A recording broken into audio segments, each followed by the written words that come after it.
भाई वो तेरा ब्रेकअप हुआ है क्या? नहीं तो गर्लफ्रेंड छोड़ के चली गई? नहीं। अबे तेरी गर्लफ्रेंड है भी? अबे ओ। तो ये सैड सॉन्ग क्यों सुन रहा है? अरे ब्रो, मजा आता है। बिकॉज ह्यूमंस हम क्या चाहते हैं? खुश रहना, राइट? लेकिन इसके बावजूद भी क्यों हम जानबूझकर खुद को दुखी फील कराते हैं इन सैड सॉन्ग्स के थ्रू? देखो, थोड़ी रिसर्च करने के बाद ना, मतलब वैसे तो मैंने लैपटॉप में रिसर्च कर दी, ये तो खाली फ्लेक्स करने के लिए, लेकिन थोड़ी रिसर्च करने के बाद मुझे पता चला कि sad songs actually makes us feel better. In fact कई सारी स्टडीज के हिसाब से सैड सॉन्ग सुनते वक्त हमारे दिमाग में प्रोलैक्टिन नाम का एक केमिकल रिलीज होता है, जो कि सेम केमिकल है जो रोते वक्त रिलीज होता है। यानी कि जैसे खुल के रोने के बाद हमें रिलीफ महसूस होता है, वैसे ही sad songs actually makes us feel better, जो कि देखा जाए तो अच्छी बात है।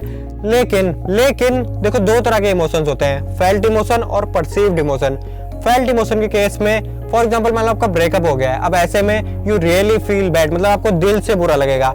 लेकिन वहीं परसीव्ड इमोशन के केस में हम चीजों को एक डिस्टेंस से ऑब्जर्व करते हैं। फॉर एग्जांपल मान लो आपके दोस्त का ब्रेकअप हो गया है, दोस्त पसने का नहीं, लेकिन मान लो आपके दोस्त का ब्रेकअप हो गया है, अब ऐसे में आपको थोड़ा बुरा तो लगेगा कि हाँ यार भाई दुखी है, लेकिन आप दिल से दुखी फील नहीं करोगे। और कुछ ऐसा ही होता है सैड सॉन्ग सुनते वक्त भी, जब हम इमोशंस की वेव्स में सिर्फ सर्फ कर रहे होते हैं, kind of like watching a horror movie, जहां हमें डर तो लगता है, कई बार पसीना भी आता है, लेकिन कहीं ना कहीं हमारे दिमाग को ये पता होता है कि वी आर सेफ।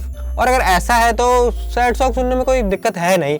लेकिन ज्यादा हो गया। लेकिन देखो, प्रॉब्लम तब आती है जब आप इस फेल्ट पेन वाली कैटेगरी में आते हो, and instead of using these songs to heal yourself, आप एक इमोशनल लूप में फंस जाते हो, जहां बार बार इन्हीं सॉन्ग्स को सुनते रहते हो just to replay your heartbreak. और ये इसीलिए भी बुरा है क्योंकि अगर आप आगे चल के मूव ऑन करना भी चाहोगे तो भी आपका ये ट्रॉमा आपको फिर से हिट करेगा, because you are still holding them. इसीलिए अगर आप सच में दुखी हो तो इन सॉन्ग्स का यूज खुद को हील करने के लिए करो, न कि एक इमोशनल लूप में फंसे रहने के लिए। अब देखो, ये तो था एक जनरल पर्सपेक्टिव सैड सॉन्ग्स को लेके, लेकिन कई लोगों के हिसाब से सैड सॉन्ग असल में उन्हें खुद से और भी ज्यादा डीपली कनेक्ट होने में मदद करते हैं। क्योंकि देखो, कई बार ना कुछ सॉन्ग्स को इतने इमोशंस के साथ लिखा गया होता है, या गाने वाला उन्हें इतने दिल से गाता है कि उसे सुनकर you really feel yourself in those songs, मतलब उन सॉन्ग्स के जरिए आप खुद को और भी ज्यादा बेहतर तरीके से जान पाते हो।